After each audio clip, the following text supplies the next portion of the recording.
Hello everyone. आज हमारा chapter 4 जो कि रजिस्ट्रेशन ऑफ मोटर व्हीकल्स है उसका पार्ट 2 है। अगर आपने पार्ट 1 नहीं देखा है तो ऊपर आई बटन पे लिंक है, वहाँ पे क्लिक करके देख लेना। और आज के पार्ट 2 में सेक्शन 49 से 58 कवर है। टोटल 21 क्वेश्चन है। ठीक है, तो क्वेश्चन नंबर 1 से स्टार्ट करते हैं। ये बड़ा सा क्वेश्चन आप पढ़ लेना। बेसिकली इसमें ये पूछा है कि आपका जो सर्टिफिकेट ऑफ रजिस्ट्रेशन है उसमें आपने जो एड्रेस रिकॉर्ड कराया है अगर वो चेंज होता है, अगर आप जैसे आपने अगर अपना प्लेस ऑफ रेसिडेंस दिया है जहाँ पे आप रहते हो वहाँ का एड्रेस दिया है या फिर प्लेस ऑफ बिजनेस दिया है, अगर वो चेंज होता है कि आप कहीं और रहने चले जाते हो, आपका बिजनेस का जो प्लेस है वो चेंज होता है, तो ये चीज़ आपको आपका जो नया एड्रेस होगा उसको इंटीमेट करना पड़ेगा रजिस्टरिंग अथॉरिटी को कितने दिनों के अंदर। तो इसका आंसर है 30 डेज़ के अंदर आपको नया एड्रेस रजिस्टरिंग अथॉरिटी को इंटीमेट करना होगा, बताना होगा। ठीक है, नेक्स्ट है the owner of a motor vehicle need not intimate his new address to the concern registering authority if the change of the address recorded in certificate of registration is due to temporary absence not intend to exit. ठीक है, अगर आपका जो address है वो change होता है और वो जो चेंज है वो टेम्पोररी है, अगर टेम्पोररी है कितने दिनों तक को आपको छूट दी गई है कि आप इतने दिनों तक अगर आपका टेम्पोररी चेंज है तो आपको नया एड्रेस बताने की ज़रूरत नहीं है। तो इसका आंसर है 6 मंथ्स। 6 मंथ्स का अगर आपका चेंज हुआ है एड्रेस 6 मंथ्स के लिए या उससे कम तो आपको इंटीमेट करने की ज़रूरत नहीं है। ठीक है, जैसे आप 6 मंथ्स के लिए या फिर 4 मंथ के लिए कहीं आप बाहर गए फिर वापस आ गए तो इस केस में आपको इंटीमेट करने की ज़रूरत नहीं है। Next, which section deals with transfer of ownership. तो ये इंपॉर्टेंट है सेक्शन, याद रखना, सेक्शन 50। नेक्स्ट है where the ownership of any motor vehicle registered is transferred the transferor कौन हुआ, जो गाड़ी ट्रांसफ़र कर रहा है। In the case of vehicle registered within the same state within dash days of the transfer report. ठीक है, अगर आपने कोई गाड़ी ट्रांसफ़र की है किसी को तो आपको यहाँ पे पूछा है कि कितना दिनों के अंदर ये बात आपको रिपोर्ट करनी पड़ेगी रजिस्टरिंग अथॉरिटी को कि आपने गाड़ी ट्रांसफ़र की है। तो इसका आंसर है 14 डेज़। याद रखना with in the same state, अगर सेम स्टेट में अगर आप ट्रांसफ़र करते हो उस केस में 14 डेज़ के अंदर आपको ये बात बतानी पड़ती है रजिस्टरिंग अथॉरिटी को। नेक्स्ट है कि where the ownership of any motor vehicle registered is transferred the transferor shall in the case of vehicle registered outside the state. ठीक है, अगर जो ट्रांसफरर है जो गाड़ी ट्रांसफ़र कर रहा है, इन केस अगर व्हीकल है दूसरे स्टेट की रजिस्टर्ड है तो उसको कितने दिनों के अंदर ट्रांसफ़र करना होगा एनओसी को उस रजिस्टरिंग अथॉरिटी को जिसके जुरिस्डिक्शन में ये ट्रांसफ़र हो रहा है। तो इसका आंसर है 45 डेज़ के अंदर उसको एनओसी ट्रांसफ़र करना पड़ेगा। किस केस में, अगर जो व्हीकल जो ट्रांसफ़र कर रहा है वो किसी और स्टेट की रजिस्टर्ड है। ठीक है, इसमें सिर्फ रिपोर्ट करने से काम नहीं चलेगा, इसमें इस केस में आपको एनओसी पे ट्रांसफ़र करना पड़ेगा क्योंकि गाड़ी दूसरे स्टेट की रजिस्टर्ड है। ठीक है, याद रखना, इंपॉर्टेंट है 45 डेज़। द ट्रांसफर, यहाँ पे ट्रांसफ़र ही हो गया, जो जिसको गाड़ी आप ट्रांसफ़र कर रहे हो, मतलब ये ए है, ये गाड़ी ट्रांसफ़र कर रहा है बी को, तो ये हो गया ट्रांसफरर और ये हो गया ट्रांसफरी। तो ये हो गया transferee shall within dash days of the transfer report to the transfer to the register. ठीक है, जिसको गाड़ी मिल रही है वो कितने दिनों में उसको ये बात रिपोर्ट करनी पड़ेगी उसके रजिस्टरिंग अथॉरिटी में। तो इसका आंसर है 30। उसको 30 डेज़ के अंदर ये बात रिपोर्ट करनी पड़ेगी और अपना सर्टिफिकेट ऑफ रजिस्ट्रेशन सब कुछ फॉरवर्ड करना पड़ेगा। ठीक है, ये 3 पॉइंट है, 14 डेज़, 45 डेज़ और 30 डेज़ इंपॉर्टेंट है, आप याद रखना। नेक्स्ट है हमारा विच section deals with alteration of motor vehicle. ये बहुत इंपॉर्टेंट सेक्शन है, याद रखना, सेक्शन 52। नेक्स्ट है what type of alteration in motor vehicle is permitted. ठीक है, किस टाइप का अल्टरेशन परमिटेड होता है गवर्नमेंट की तरफ से। पहला है टिंटेड ग्लास, नहीं, टिंटेड ग्लास आप लगा नहीं सकते, ये परमिटेड नहीं है। दूसरा लाउड एग्जॉस्ट, नहीं, आपने देखा होगा रोड पे बहुत लोग ये लाउड एग्जॉस्ट लगा के चलते हैं जो कि परमिटेड नहीं होता।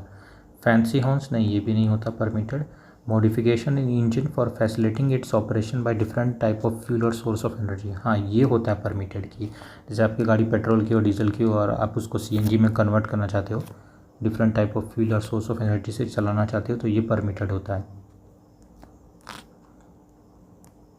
Consider the following statements. The respective state government may prescribe specifications conditions for the approval retrofitment and the other related matters for the alteration of motor vehicle. ये कह रहा है कि जो आप गाड़ी में जो अल्टरेशन करते हो जो अलाउ होता है उस केस में जो स्पेसिफिकेशन होगा, कंडीशन होगा, जो अप्रूवल होगा, जो भी होगा, वो स्टेट गवर्नमेंट आपको प्रिस्क्राइब करेगी, ये गलत है। ये सेंट्रल गवर्नमेंट प्रिस्क्राइब करती है सारे कंडीशन की किस तरह से अल्ट्रेशन अलाउ है, ठीक है। दूसरा है where one alters the engine to facilitate its operation by another type of fuel, ठीक है, the warranty guaranteed by the manufacturer shall be considered as award, ये गलत है। अगर आप दूसरे फ्यूल जैसे आप डीजल या पेट्रोल सब सीएनजी में कन्वर्ट कर रहे हो तो उसमें उस केस में जो गाड़ी की जो आपकी गाड़ी की वारंटी है वो ख़त्म नहीं होती, वो मेंटेन रहती है। तो ये 4th पॉइंट में दिया गया है कि जो गाड़ी की जो वो है वारंटी वो मेंटेन रहेगी। तो इसका आंसर क्या होगा 2 और 4, ठीक है, इसका आंसर होगा 2 और 4 डी। नेक्स्ट हम लोग बढ़ते हैं question number 10, where any alteration has been made in motor vehicle without the approval of registering authority the owner of the vehicle shall within dash days of the making of the alteration report, ठीक है। अगर आपने कोई alteration किया है without the approval of registering authority, इसके बिना registering authority के अप्रूवल के बिना, तो उस केस में आपको कितने दिनों के अंदर ये बात आपको रिपोर्ट करनी पड़ती है। तो इसका आंसर है 14 डेज़ के अंदर आपको ये बात रिपोर्ट करनी पड़ेगी, ये इंपॉर्टेंट है। नेक्स्ट है if any motor vehicle within the jurisdiction of registering authority has been or is being used for hire and reward without a valid permit, ठीक है, आप भाड़े पे गाड़ी चला रहे हो और आपके पास परमिट नहीं है, उस केस में द रजिस्टरिंग अथॉरिटी में suspend the certificate of registration for a period not exceeding. तो इस केस में जो आपकी रजिस्टरिंग अथॉरिटी होगी उसको पता चलेगा तो वो आपका जो सर्टिफिकेट ऑफ रजिस्ट्रेशन है उसको सस्पेंड कर सकती है फॉर ए मैक्सिमम 4 मंथ्स। ये इंपॉर्टेंट याद रखें, 4 मंथ से ज़्यादा के लिए सस्पेंड नहीं करेगी, 4 मंथ या उससे कम के लिए करेगी। दूसरा है if a motor vehicle within the jurisdiction, ठीक है, is in such a condition that its use in public place would constitute danger to the public. तो इस केस में जो रजिस्टरिंग अथॉरिटी होगी वो कितने दिन के लिए आपका सर्टिफिकेट ऑफ रजिस्ट्रेशन है उसको सस्पेंड करेगी। तो पहला 6 मंथ्स नहीं, दूसरा है until the defects are rectified, हाँ ये करेक्ट है, जब तक आपकी गाड़ी में जो डिफेक्ट है जिसकी वजह से आप डेंजर लग रहा है उसको चलाने में पब्लिक में, अगर वो तब तक डिफेक्ट सही नहीं किए जाते किसके सेटिस्फेक्शन के अनुसार, रजिस्टरिंग अथॉरिटी के सेटिस्फेक्शन के अनुसार, ठीक है, तब तक आपका जो सर्टिफिकेट ऑफ रजिस्ट्रेशन है वो सस्पेंडेड रहेगा। तो ये इंपॉर्टेंट है, इसमें कोई फिक्स टाइम पीरियड नहीं दिया गया है, ठीक है। Next where the suspension of registration of a vehicle, ठीक है, for not having a valid permit or being in such a condition that, ठीक है, जो ऊपर के जो 2 केसेस थे उसके हिसाब से पूछा गया है कि has continued without interruption for a period not less than dash the registering authority cancel. तो अगर आपका जो 2 ऊपर का केस था, पहला केस था कि आपके पास वैलिड परमिट नहीं है जिसका मैक्सिमम 4 मंथ्स दिया ही था, और दूसरा केस था कि अगर आप गाड़ी में कोई डिफेक्ट चला रहे हो उस केस में कोई ऐसे डेफिनेट पीरियड नहीं दिया हुआ था। तो इन दोनों पीरियड में अगर आपका जो सस्पेंशन है वो कितने दिनों तक अगर चलेगा तो उसके बाद रजिस्टरिंग अथॉरिटी होगी वो रजिस्ट्रेशन आपका डायरेक्ट कैंसिल कर देगी। इसका आंसर है 6 मंथ। 6 मंथ तक अगर आपका जो सस्पेंशन है वो विदाउट इंटरप्शन चला तो आपका रजिस्टरिंग अथॉरिटी होगी वो कैंसिल कर देगी आपका रजिस्ट्रेशन। तो ये इंपॉर्टेंट है।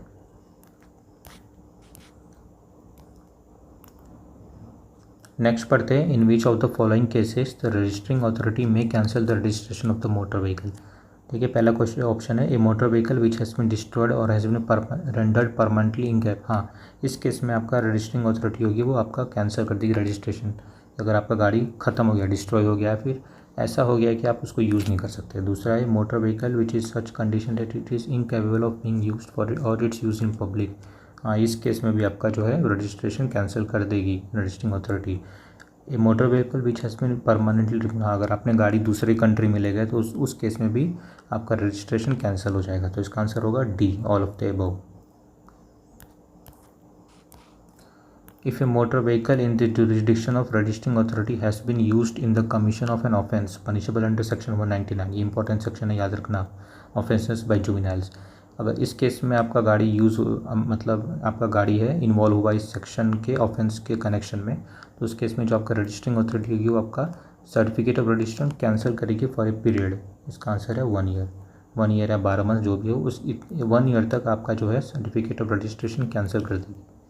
ठीक है, इस सेक्शन के ऑफेंस अगर आप करते हो तो जुवेनाइल, मतलब कोई जुवेनाइल है जिसके पास लर्निंग लाइसेंस नहीं है, ड्राइविंग लाइसेंस नहीं है, वो गाड़ी चलाते हुए पकड़ा जाता है, तो वैसा कुछ,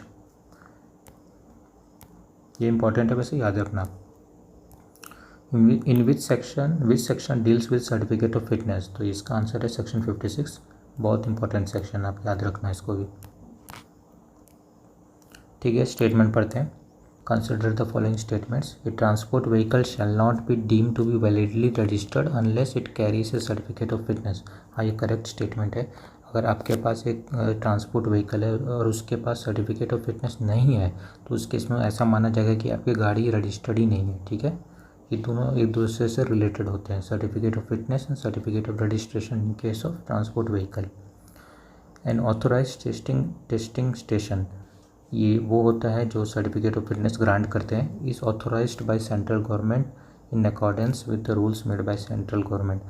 हाँ, रूल सेंट्रल गवर्नमेंट बनाती है, लेकिन जो ऑथोराइजेशन जो करती है वो स्टेट गवर्नमेंट करती है, ऑथोराइज। ठीक है, जो लाइसेंस इसको देती है। तो इसका ये ऑप्शन गलत है, ये हो गया। हाँ, इसमें ऑथोराइज स्टेट गवर्नमेंट करेगी और रूल्स जो बनाएगी वो सेंट्रल गवर्नमेंट बनाएगी। तो 3 ऑप्शन सही है। If certificate of fitness is cancelled by prescribed authority then certificate of registration of the vehicle and any permit shall be deemed to be suspended. हाँ, ये ट्रांसपोर्ट व्हीकल की पास बात की, यहाँ पे परमिट की बात बोल दी तो कि अगर आपका सर्टिफिकेट ऑफ फिटनेस है जो ट्रांसपोर्ट व्हीकल का वो कैंसिल कर दिया किसी अथॉरिटी ने, तो उस केस में आपका जो परमिट है और जो सर्टिफिकेट ऑफ रजिस्ट्रेशन है उसको भी सस्पेंडेड माना जाएगा। ये इंपॉर्टेंट है। तो इसका आंसर हो जाएगा 1, 3 एंड 4, ऑप्शन सी। नेक्स्ट है हमारा, इस certificate of fitness COF is issued remains effective to be valid throughout. तो इसका आंसर है सी, थ्रू आउट इंडिया ये वैलिड होता है सर्टिफिकेट ऑफ फिटनेस। ऐसा नहीं कि सिर्फ स्टेट में आपका जो सर्टिफिकेट ऑफ फिटनेस आपको ग्रांट किया गया उसी स्टेट में वैलिड होगा, ऐसा नहीं है, पूरे इंडिया में वैलिड होता है। Just like certificate of registration, but not permit. Permit का अलग केस है। Who can specify the maximum gross vehicle weight and the maximum safe axle weight of each axle of a transport vehicle? तो इसका answer है central government. Maximum gross vehicle wait होता है जो transport vehicle का, और maximum safe axle wait होता है, एक एक्सल का जो वेट होता है मैक्सिमम सेफ, तो वो सेंट्रल गवर्नमेंट स्पेसिफाई करती है ट्रांसपोर्ट व्हीकल के केस में। ये इंपॉर्टेंट है। नेक्स्ट है, the registering authority when registering a transport vehicle other than a motor cab shall enter into the certificate of registration the following particulars। ठीक है, यहाँ पे पूछा गया कि जब रजिस्टरिंग अथॉरिटी होती है वो ट्रांसपोर्ट व्हीकल का रजिस्ट्रेशन करती है तो उस केस में जो सर्टिफिकेट ऑफ रजिस्ट्रेशन होता है उसमें क्या क्या वो चीज़ें नोट करती है। अदर देन मोटर कैब है यहाँ पे। ठीक है, the unladen weight, gross vehicle weight and the registered axle weight. हाँ, ये भी डालती है। The number, nature and size of tyre, ये भी सही है। If the vehicle is used or adapted to be used for the carriage of पर पैसेंजर्स, और उस केस में कितने पैसेंजर्स का। हाँ, ऑप्शन होगा इसका डी। ये सारे चीज़ें हैं वो रजिस्टरिंग अथॉरिटी ट्रांसपोर्ट व्हीकल के केस में डालती है सर्टिफिकेट ऑफ रजिस्ट्रेशन में। ठीक है, नेक्स्ट है, any person aggrieved by an order of the registering authority may within dash days appeal against the order to prescribed authority। ठीक है, अगर आपको किसी रजिस्टरिंग अथॉरिटी का किसी ऑर्डर से आप खुश नहीं हो और आप अपील करना चाहते हो तो आपको कितने दिनों के अंदर अपील करना होता है। इसका आंसर है 30 डेज़। 30 डेज़ के अंदर आपको अपील करना होता है। ठीक है, सो डेट्स ऑल। और नेक्स्ट पार्ट भी जल्दी आएगा, और आप अच्छा लगा तो लाइक, सब्सक्राइब और शेयर कर देना। सपोर्ट की ज़रूरत है, मैं हर वीडियो में बोल रहा हूँ। So that's all and thanks for watching.